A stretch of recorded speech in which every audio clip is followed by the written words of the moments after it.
Me crucé con un video de nuestro querido amigo Frank Suárez, que es un gurú de la medicina y la nutrición, que obviamente, como es de esperar, comete muchísimos errores a la hora de hablar, porque sepan que él no estudió medicina. Yo se hice un video de él, les comenté que él es un administrador era un administrador de empresas y que se dedicaba básicamente a vender libros, vender conferencias, hizo una empresa, en esa empresa vendía productos pseudo milagrosos. Bueno, nada, hacia su negocio, ¿sí? Palabras simples. Sé que hay mucha gente que lo sigue, que lo ama, lo glorifica a este chabón, y que se van a enojar con este video, pero bueno, yo no estoy acá para caerle bien a alguien, simplemente estoy para informar bien y para corregir errores que se dicen y tratar de informar de forma correcta, ¿sí? Y de luchar de alguna manera o de aportar mi grano de arena en cuanto a la desinformación. Específicamente él en este video habla de la formación de los cálculos biliares, ¿sí? Específicamente de los cálculos de colesterol, y le echa la culpa a unos alimentos que él dice, lo llama alimentos tipo E, que aumentan el riesgo según él, ¿no es cierto? Y son básicamente alimentos que contienen hidratos de carbono y lácteos, por lo que leí ahí. Entonces, yo quiero aclarar un montón de cosas. Hay dos tipos de formación de cálculos biliares, ¿sí? Uno son los cálculos de colesterol y otros, que en realidad es el 80% de los casos, 80-90%, y de entre el 10 al 20% restante son cálculos pigmentados, de específicamente bilirrubinato de calcio, que se da por otras patologías muy específicas, hemólisis, fibrosis quística. Bueno, no nos vamos a meter mucho en eso. Específicamente nos vamos a centrar en los cálculos de colesterol. Esos cálculos de colesterol no se forman por comer papa, como dice él, o tomar leche. No, eso no pasa. En realidad hay un montón de factores de riesgo, como por ejemplo la obesidad, síndrome metabólico, la etnia, la diabetes tipo 2 en estadio avanzado y no tratado, por ejemplo. Es mucho más frecuente en el sexo femenino que en el masculino, las relaciones de 3-1, mujeres-hombre, el uso de ciertos fármacos como el octeotride, el clofibrato, el uso de anticonceptivos orales también aumentan el riesgo, el embarazo, ¿sí? Esto tiene que ver básicamente con elevaciones de los estrógenos en sangre, ¿sí? En palabras simples.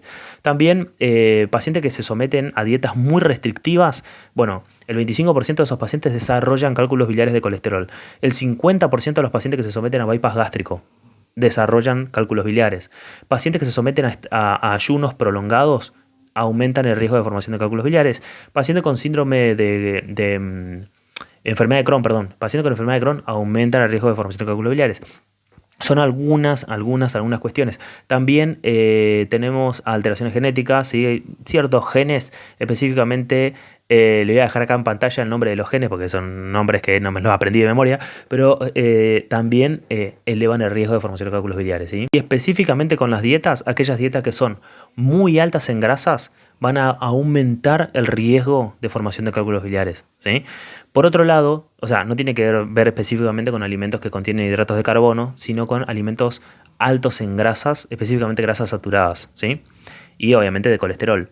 Él en este video dice que los médicos saben, como le echa la culpa a los médicos saben que inyectar glucosa por vía endovenosa forma cálculos biliares, que la glucosa forma cálculos biliares. Eso, o sea, primero que nada hay un error conceptual muy grande ahí, que a mí me sangraron los oídos cuando lo escuché.